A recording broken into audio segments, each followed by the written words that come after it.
What's going on, everybody? Ezra Rozier here, and maybe you guys can help me out with something. So, I'm looking for this guy by the name of Tyler Higbee. He plays tight end for the Los Angeles Rams. He's been missing since approximately Sunday afternoon. You know, this man only had 2 catches for 20 yards that entire game, and 12 of those 20 yards came on the Rams' final drive when the game was already decided after Hassan Reddick called game with those back-to-back sacks on 3rd and 4th down. Matthew Stafford got crunched in the second half, by the way.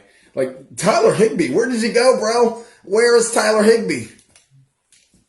Where is that man, Tyler Higbee? We can't find him. We can't find him. And let me tell you guys, so this game, I did not expect our defense to play like that. I really did not expect our defense to shut down this high-powered Los Angeles Rams offense the way it did. You got guys like Cooper Kupp, who just returned from injury. You have Puka Nacua, who's become a rising star for the Rams. And, of course, Tyler Higbee. You know, we played the Rams 3 years ago for our home opener in Philadelphia, 2020, the COVID season. And that man, Tyler Higbee, he had not one, not two, 3 touchdowns for Tyler Higbee against the Eagles in 2020 in that home opener at Lincoln Financial Field, because Jim Schwartz thought it was a good idea to cover him with what's that guy's name? He stinks. Nate Gary. Oh, don't even get me started on him, guys. Don't even get me started on Nate Gary. But yeah, Tyler Higbee had 3 touchdowns the last time we saw the Rams, and this game he goes completely quiet. He goes completely quiet. The Rams didn't score a single point in the second half of this game.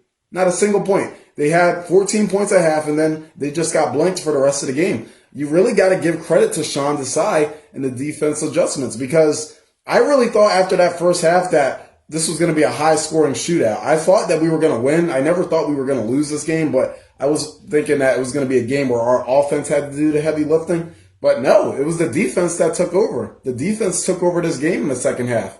I mean, the Rams, I don't even think they got past the 50-yard line in the second half of this game. They only had like 80 total yards of offense in the second half. It's ridiculous. It's crazy how well this defense played in the second half. And it all started when Matthew Stafford got sacked by Jalen Carter at the beginning of the third quarter. I keep telling people this. Once Jalen Carter got that sack on Matthew Stafford at the beginning of the third quarter, he was not the same for the rest of the day.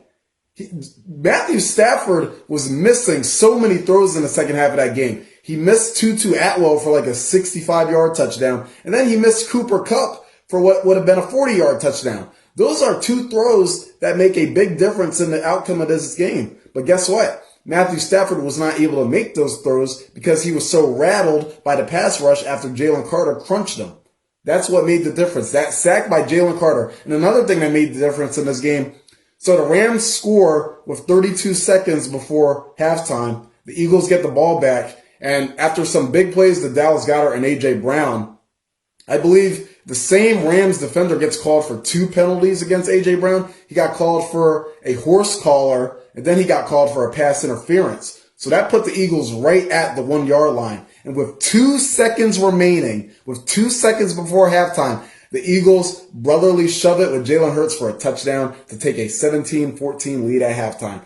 Our Eagles crowd went nuts. And, oh yeah, this was definitely a home game for the Eagles because everybody takes over the Rams Stadium. It's actually the worst when the 49ers come there. It's like a sea of red. But the Eagles took over LA once again. And that score before halftime, that was really when the momentum of this game just went entirely to the Eagles' way.